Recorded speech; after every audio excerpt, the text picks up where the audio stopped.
S-3 Viking is one of the Navy's most versatile aircraft. From searching out enemy submarines to dropping bombs and torpedoes, the Viking has truly earned its place on board the carrier.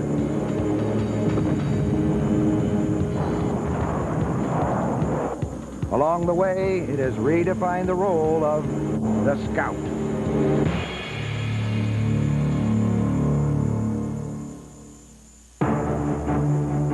For the United States, Operation Desert Storm was the largest military effort since the Vietnam War. Snakeville. You running anybody right now? Throughout the war, infrared video provided the world with an ominous image of what is meant by air superiority.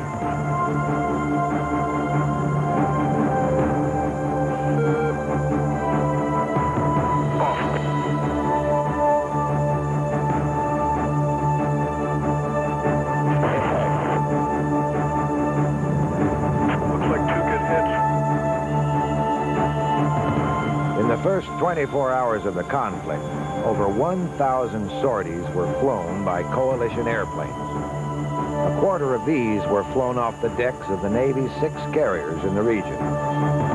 Much of the naval thunder was provided by the F-18 Hornet, and this, the A-6 Intruder.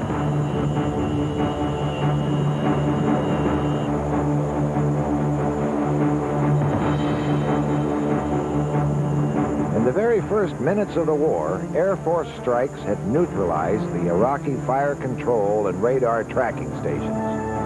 Attacking planes now had the luxury of flying undetected through a radar-free corridor. FLIR, or forward-looking infrared sensors, allowed attacking pilots to target weak spots. Coupled with laser targeting, coalition pilots had the uncanny ability to fire into an air conditioner vent from miles away.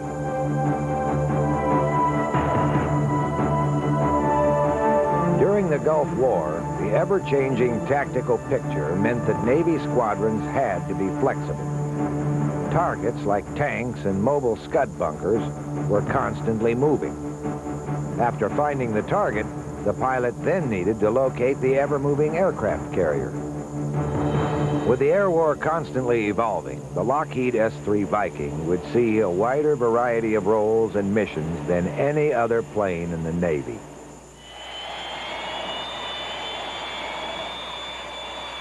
This is Cecil Field Naval Air Station in northern Florida. A squadron of naval aviators have been residing at this Jacksonville Air Base for the past 6 months. In just a week, they will be going to their ship. This plane belongs to Sea Control Squadron 31. This squadron is known as the Top Cats. For the Top Cats, 6 months at home, 6 months on the ship is a familiar cycle. When it comes time to leave, the stability of life on land is uprooted by the uncertainty of a carrier deployment. A deployment which at any moment can be disrupted and diverted by a conflict in a distant land. In the austere fiscal environment of the 90s, much of the military hardware developed during the Cold War is rapidly becoming obsolete. In an effort to downsize, the Navy has needed to reduce the variety of aircraft deployed aboard the carrier. Airplanes with specialized missions are being replaced by those whose capabilities are numerous and varied. The Lockheed S-3 Viking is one of the planes likely to maintain a presence aboard U.S. carriers into the next century. Initially designed to fly against the Soviet fleet, the Viking has evolved into arguably the most versatile aircraft in the Navy.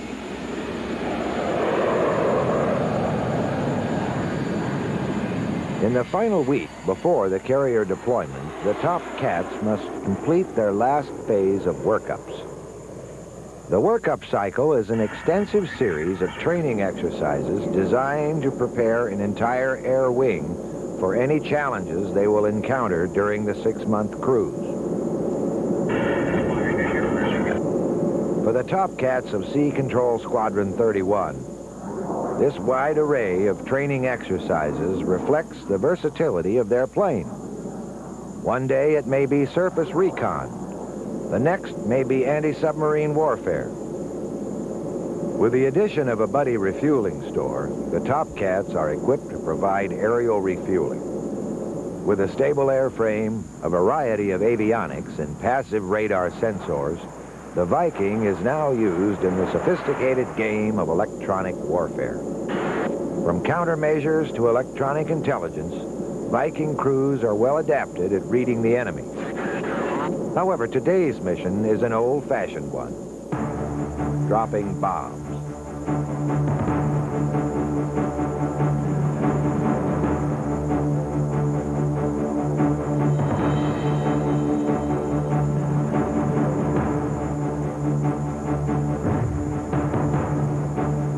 Here at the Pine Castle Naval Bombing Range, 120 miles south of Jacksonville, the top cats hone their attack skills. The Viking was not initially designed to bomb tanks. However, its intended role in seeking out enemy vessels on or below the surface of the ocean means that it can dive rapidly. So the S-3 is capable of descending from around 30,000 feet right down to the surface in less than 2 minutes. We don't have very much of a rate of climb, but we can come downhill pretty quickly. And in fact, the pilot has to really be careful not to overspeed the aircraft on a descent and go through our 450-knot limit.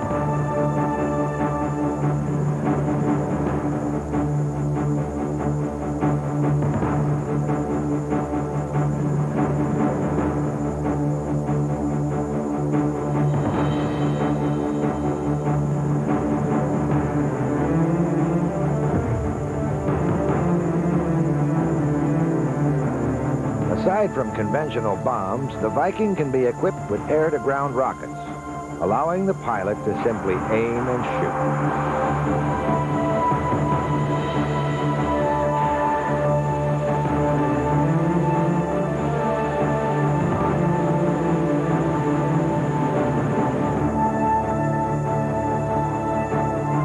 Although the Naval Strike Mission is usually associated with the aging A-6 Intruder or the sleek F-18 Hornet, the Viking is well equipped for this role. Aside from rockets, anti-shipping mines and torpedoes can also be unleashed by the Viking. However, it is the addition of the long-range harpoon missile that gives the Viking its teeth.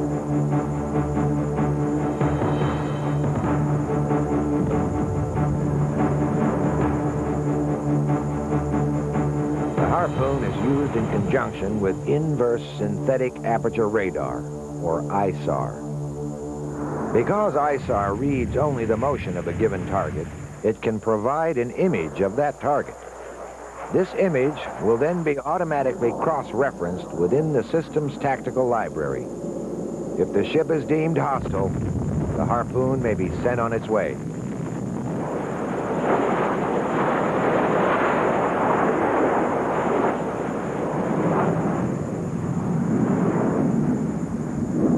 Because of its ability to seek out targets far away from the fleet, and if necessary, destroy them, the Viking has become the modern equivalent of the scout bombers of the 1930s.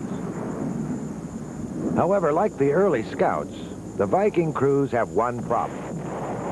They cannot defend themselves.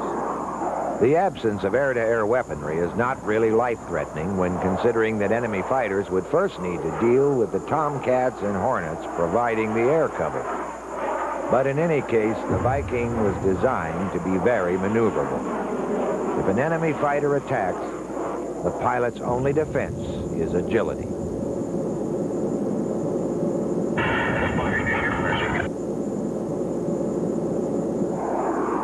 In reality, the most serious threat comes from anti-aircraft artillery and surface-to-air missiles.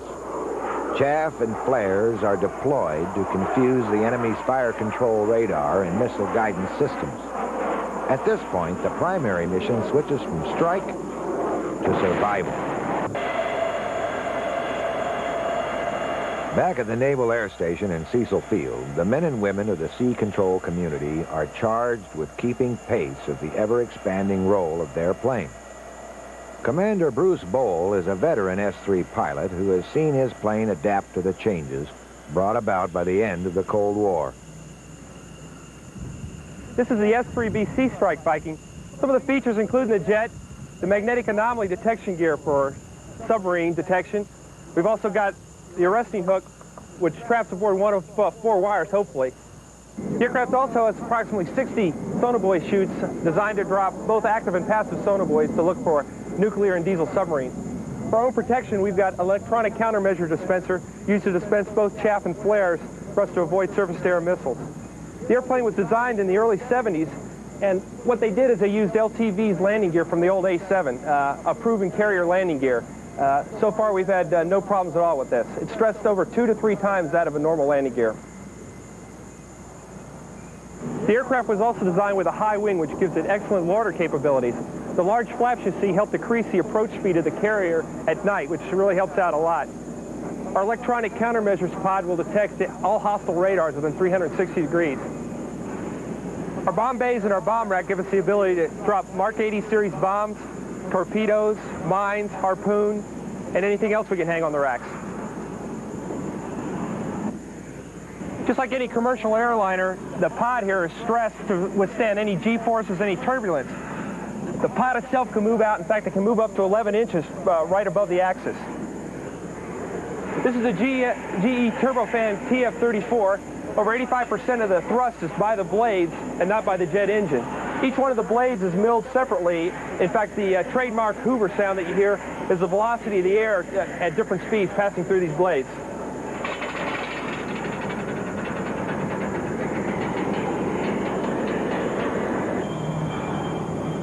The S-3B is probably the most versatile aircraft in the fleet today. If the battle group commander wants to go a long distance, detect, localize, and kill a hostile, it's the S-3B. When the United States Navy needs to go out and touch someone a long distance from the fleet, it's the Viking. In the late summer of 1990, the U.S. Navy was called upon. On August 2nd, 1990, the USS Independence was steaming across the Indian Ocean, and the USS Eisenhower was off the coast of Italy. When news came of the invasion, both carriers turned immediately towards Iraq. In only 5 days, they were poised to strike. In the crucial weeks that it took for coalition ground forces to dig in, naval air power was the primary deterrent. Before the January 15th UN-imposed deadline, Viking squadrons were heavily involved in the interdiction of any ships suspected of violating the trade embargo. At the onset of Desert Storm, Viking crews took on a more aggressive task. Electronic sensors aboard the Viking were immediately put to use in the role of electronic warfare. The ALR-76 can detect and identify targets without compromising the plane's location. This system also provided early warning of any threat posed by Iraqi air defenses. As the SAM sites, the AAA sites came up online, the S-3 has an incredible ability to pinpoint the ESM, the radar signatures. The airplane was primarily designed to find Soviet submarines. And with that, the Soviet radars, which are extremely hard to find, we found that we could see stuff on the ground. And the strike commander was very attuned to us, coming up on a net and saying, we have SAM site number 1 hot, we have SAM 2 hot, which actually changed the ingress and egress route of the strike airplanes. South and east, more east of Baghdad, right on the river, the Tigris. An ever-changing tactical picture means that Navy strikers are often forced to change their course and mission several times after leaving the ship. It is in this fast-paced combat environment that electronic warfare is vital, in both guiding an attacker into a target and getting him out safely. Raiders in the runway and taxiway. The Viking also played a crucial role in the refueling of strikers, especially on missions flown from the Red Sea. When the strikers went to downtown Baghdad, Viking pilots tapped fuel from tankers overhead. This allowed them to replenish the strike group again on the way out. we were there not only providing the ESM picture, but also providing that emergency gas that they may need. That's important because around the carrier, the KC-135s or the KC-10s can't get down in the carrier pattern and provide what we call recovery gas. In other words, a few trips around the carrier pattern and they need gas. We've got the ability to go down and grab them and get them some gas when they need it. As the coalition forces pushed into Kuwait, they were greeted by black clouds from Kuwaiti oil fires. Departing Iraqis had set fire to more than 600 oil wells. Some 5 million gallons of oil per day were going up in flames. Where I'm sitting here, we're at 23,000. Off to the left, there's another giant oil field on fire. I can sit and count at least 40 dots in that are on fire. Using infrared sensors, Viking crews deployed from the USS Ranger witnessed the setting of the first oil fires. From then on, Viking squadrons were called upon to maintain round-the-clock surveillance of oil fires throughout Kuwait. Individual well fires on that one. Throughout the invasion, Viking squadrons increasingly flew overland missions. One of their more unique, if not dangerous missions, involved a system called the Tactical Air Launch Decoy, or TALD. These decoys draw the attention of surface-to-air missiles. When the SAMs have been expended on the decoys, the strikers follow close behind. Altitude. Altitude.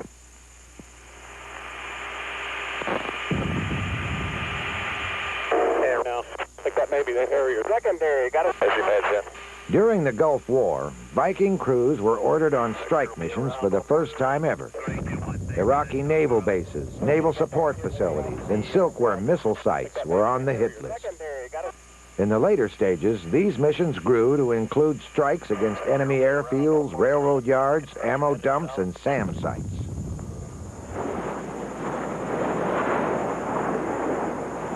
Using inverse synthetic aperture radar, Viking crews were charged with seeking out any remaining Iraqi boats. Commander Bruce Bowl remembers his most eventful mission. On the 20th of February, I was flying an armed surface reconnaissance flight in the North Gulf. Through our inverse synthetic aperture radar, about 5 miles off Block Island, we picked up a high-speed Iraqi patrol boat. Looked like it was heading towards Iran. We normally are not charged with anti-surface warfare, but this time the A6 above me didn't have a visual. We called, got clearance to drop, put the airplane in an extremely steep dive, dropped 3 Mark 82 bombs. Unfortunately, the refueling store went with it. 2 hours later, a direct hit was confirmed by the Navy. This was significant to us because it was the first time that a ASW platform since World War II had engaged and destroyed a surface contact. The carrier group commander was thrilled with the event. My squadron skipper wasn't thrilled because I'd lost the refueling store. But all in all, it was a good day. Back at Cecil Field, the top cats of Sea Control Squadron 31 had completed their final phase of workups. For the last 6 months, they have spent most of their time here in Jacksonville. It's time to go back to the ship.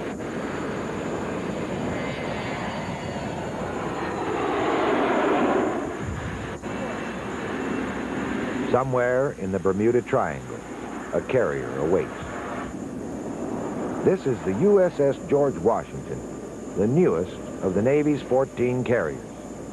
In the summer of 1994, as these young deck handlers were still coming to terms with their new vocation, the George Washington was called upon to help ensure that Iraq did not again attempt to invade Kuwait. The 4-acre flight deck appears to the layman as a vast area. In one sense, it is. Roughly the equivalent of an 80-story building floating on its side, the carrier is larger than any ocean liner. However, to the pilot who must land aboard it, the ship is less impressive. The first Viking catches the third wire. In a carrier landing, the third wire, or 3-wire, is the preferred landing. The first wire is dangerously close to the rear of the ship, and the 4th wire means that you are a little long. To catch a 3-wire on your first trap is a good way to begin any deployment.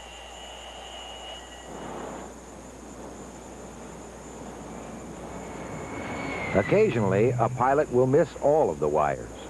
This is referred to as a bolter. When a pilot bolters, he will need to re-enter the approach cycle and make another attempt. By late afternoon, the entire squadron has joined the air wing aboard the USS George Washington. Only one floor below the flight deck, the top cats are already preparing for the next stage. Hey, today's airplane is 704, call sign be Longhorn 704. Fuel load is 10,000 pounds of gas, will make approach weight about 43. For the carrier procedures, launch and overhead time we've got the BRC final. For the next 6 months, the men of Sea Control Squadron 31 will spend much of their time in this ready room. For some of them, this will be their first deployment. For some, it will be yet another.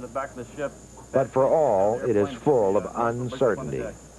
In the next 6 months, they will attempt to catch a wire on an airstrip that is pitching violently in massive waves and high winds. Hostilities may divert them to a distant corner of the world where anti-aircraft batteries and surface-to-air missiles represent their greatest fears. Do good troubleshooting, helped out maintenance. Help? Pressure off. Debris.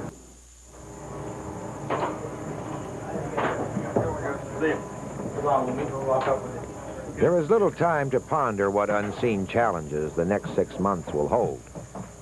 Right now, they must concentrate on CQ. CQ stands for Carrier Qualification. At the beginning of every deployment, the newly arrived air wing spends 2 days reacquainting themselves with the delicate art of being catapulted and, most importantly, landing aboard the ship.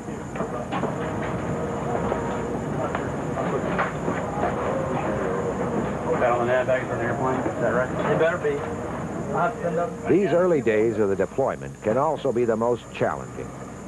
Pilots fresh out of flight school will be put to the ultimate test, operational service. Many of the seasoned veterans will be working with new crew members. Good crew coordination is especially important aboard the Viking, which carries 4 airmen.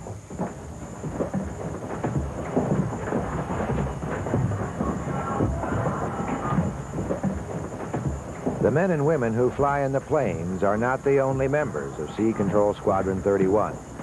The trusted plane captains are already one level above, tending to the plane and ensuring that it is flyable. Working aboard a carrier deck is deemed by many as the most dangerous job in the world. Ever-moving planes crowd the deck in an ongoing traffic jam. Propellers and jet intakes are killer, and jet exhaust is notorious for blowing people into the water. During carrier qualifications, many of the deck handlers are on their first deployment. During these tense few days, it is vital for veteran flight deck personnel to keep a close eye on the newcomer.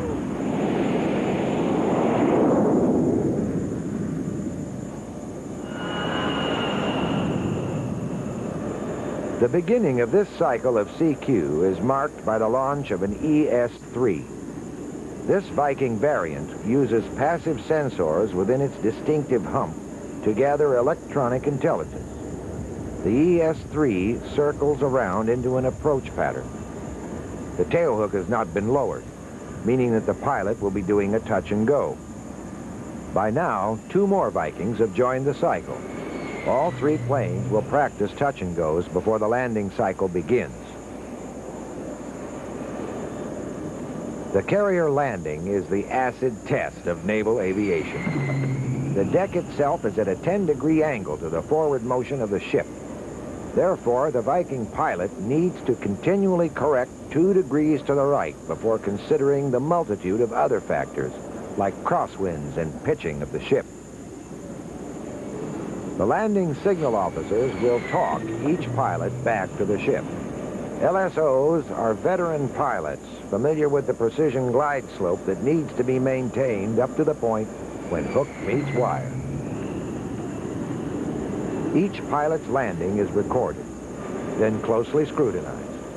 This is pretty much how we keep track of all the pilots in the squadron. Right here we have all the names of the pilots, and basically each marker here is a carrier landing, and the colors signify what grade they got. For example, green would be an okay pass, yellow would be a fair pass, red would mean a no grade, which is a 2.0 grade average, and then the black would mean a wave off.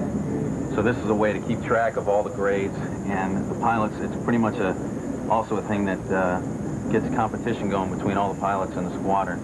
Basically, if they've got a whole line period up on here, the guy with the most green is doing the best, the guy with the most red is doing the worst. So, and we also have a system that we have in a computer that keeps track of all the grades. So the grade point average is computed for every pilot.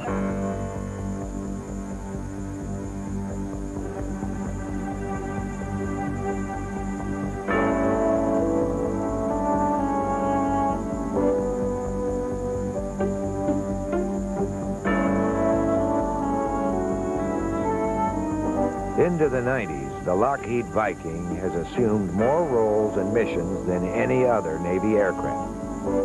In many ways, this modern-day Scout represents a return to the very roots of naval aviation.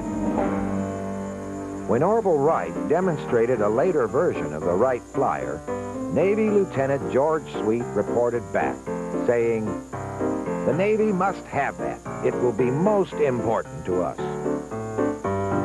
With these words, the concept of naval aviation was born. The Navy's earliest efforts resulted in a plane that depended on the water as its airstrip. From the air, the Navy could now see enemy ships and submarines from a great distance. If needed, the plane could even attack them. This form of naval aviation became known as scouting. In the early 20th century, Britain undoubtedly had the most powerful navy in the world. However, Germany's Kaiser Wilhelm wasn't far behind. And as Europe spiraled into war, the naval race took a surprising turn. The powerful British Navy was quick to recognize the implications of air power. The result was the world's first true aircraft carrier, the Furious. However, the carrier was yet to make an impact. During World War I, the mighty battleship remained the king of the sea.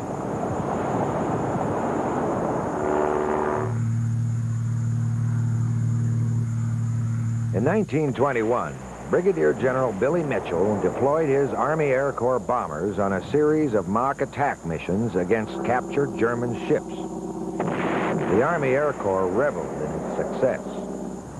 The Navy reminded the public that the target ships were sitting ducks.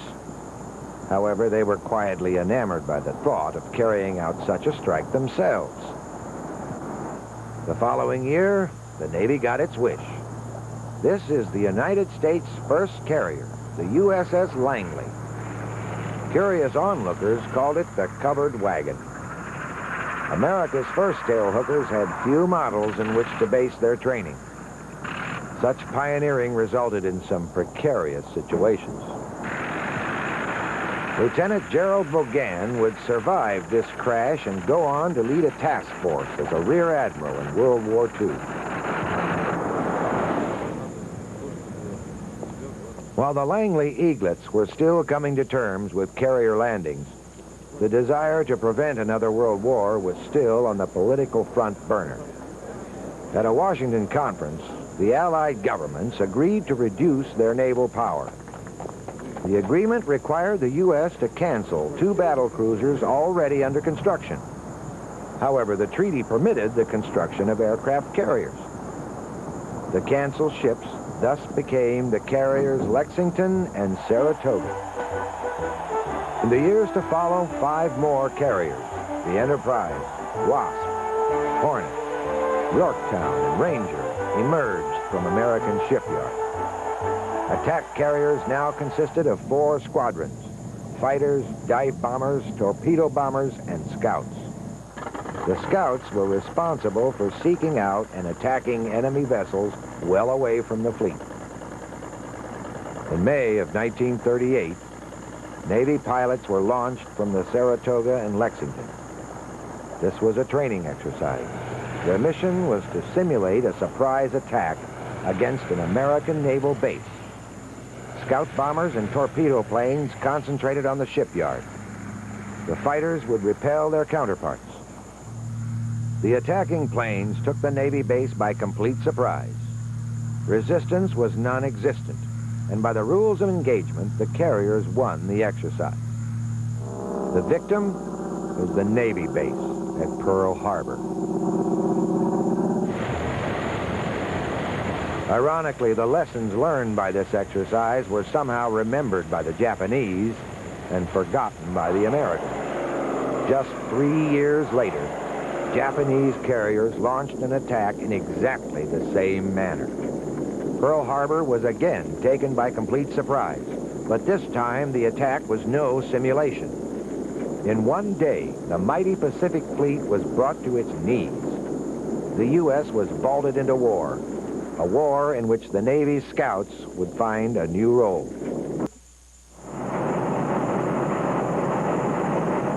In the Atlantic, German U-boats were wreaking havoc on the Allied war effort. Millions of tons of shipping bound for Europe were lost to torpedo attacks. In an attempt to keep the vital flow of supplies free from the U-boat threat, merchant ships were escorted by a strong contingent of sub-hunters. The Scout became a sub-hunter. Escort carriers, or CVEs, were charged with anti-submarine warfare. The Grumman Avenger and its little brother, the Wildcat, worked together as hunter-killers. The more agile Wildcat would dive towards a submarine with guns and rockets blazing. When the submarine dove, the lumbering Avenger would unleash its depth charge.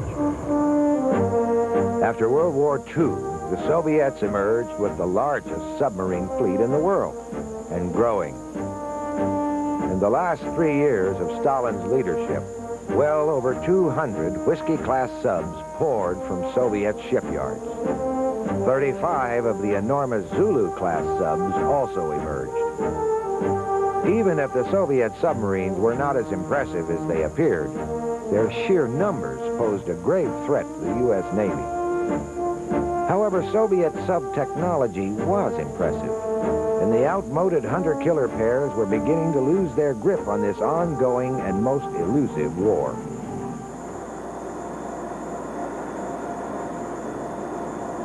With the pressure on, the Navy demanded a replacement that could defend the fleet from submarines while performing the role of both hunter and killer. The result was the Grumman S-2 tracker.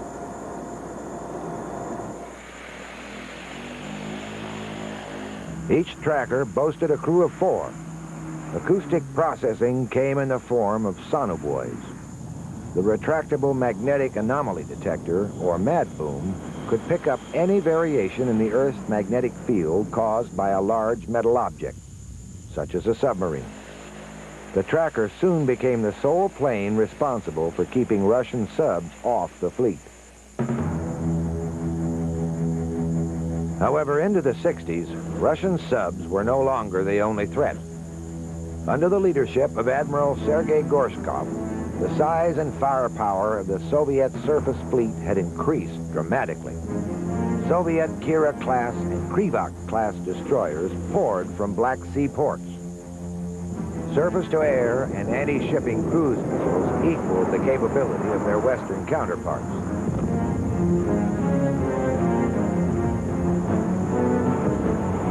The massive Soviet naval buildup was highly visible. The U.S. Navy no longer sailed with impunity. In the Indian Ocean and the Mediterranean especially, the seas were becoming very crowded.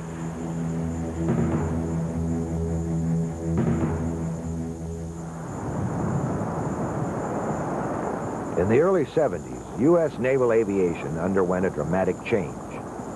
All naval aircraft were again consolidated into one air wing, much as they had been before World War II. Anti-submarine warfare was now brought into the fold. The 1960s had seen the emergence of an ever more daunting submarine threat.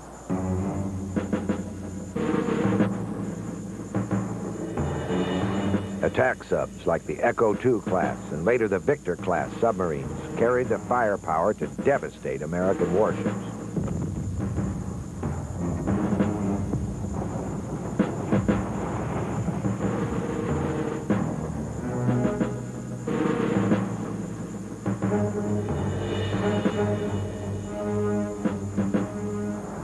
With its full complement of fighter, attack, electronic warfare, and anti-submarine aircraft, the American carrier was the primary target of the Soviet fleet. Complete with its 80-some aircraft and 5,000 sailors, the carrier is a city at sea. To the U.S. Navy, its loss would be unthinkable.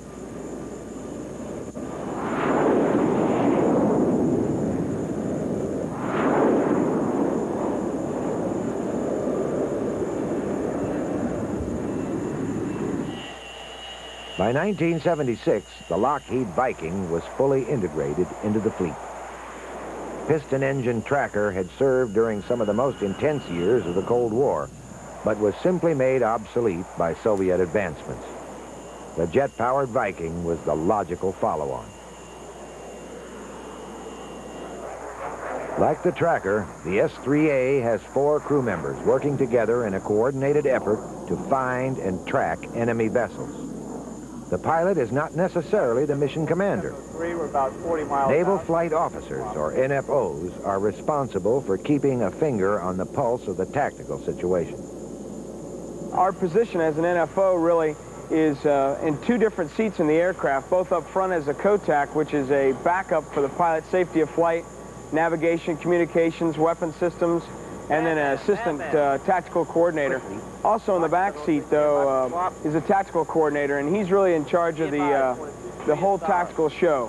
Whether it's ASW, ASUW, electronic warfare, any of the different missions that we have, the tactical coordinators really run the show, talking to all the other players outside of the aircraft, running the weapon systems, and making all the tough decisions for the mission that have to be made.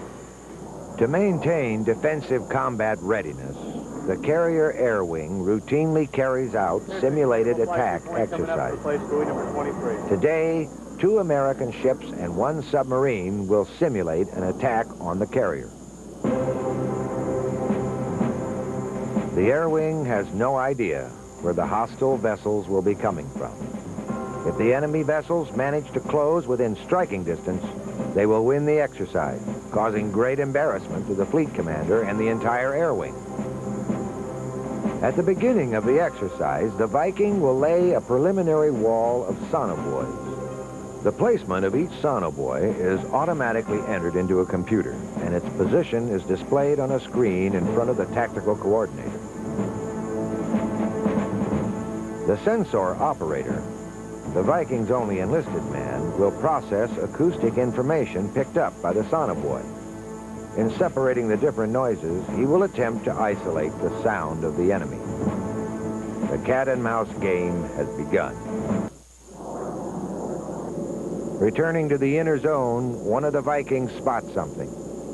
It's a periscope. The submarine has somehow sneaked through the outer defenses. Soon it will be within striking distance of the carrier. The race is on. The wing commander is notified, and an SH-3 Sea King is called upon to join the hunt. The helo now hurries to the spot where the submarine was last seen. Again, using the deep as protection, the submarine must now negotiate a labyrinth of sonobuoys. Far above, the Viking listens. The submarine lurks closer to the carrier. Its approximate location is determined. The time is running out. The Viking crew must now drop down to sea level in order to pinpoint the sub.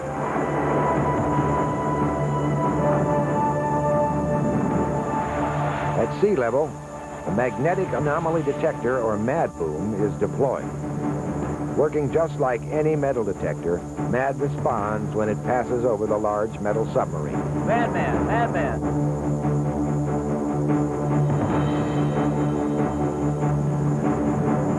This time I'd like to lay a barrier down its track for a good CPA. When MAD reveals the presence of the submarine, all attention focuses on that location. A new layer of sonobuoys must now be laid between the sub and the carrier.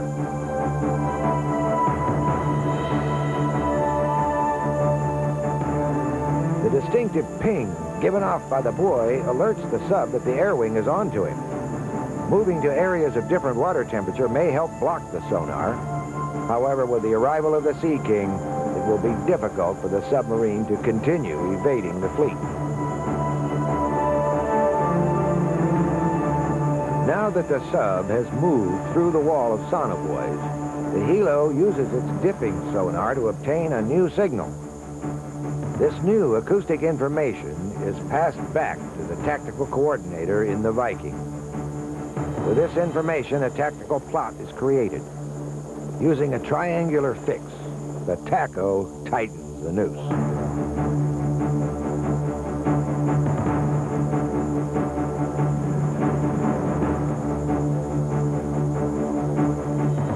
As the submarine makes a desperate attempt to get out of the area, a smoke marker is dropped to show its last location. With both the helo and the Viking now on top of it, the massive submarine will have little chance of outmaneuvering its agile hunters. With its every move now being closely shadowed, the sub will now be attacked.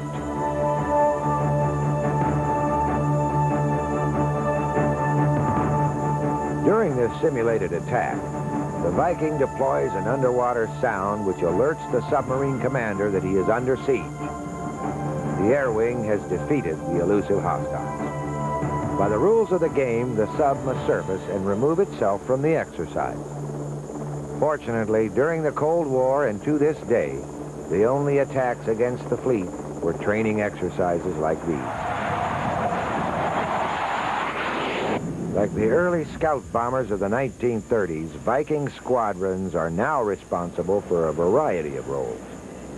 With added teeth and advanced electronic sensors, the S-3B can effectively monitor and defend the outer limits.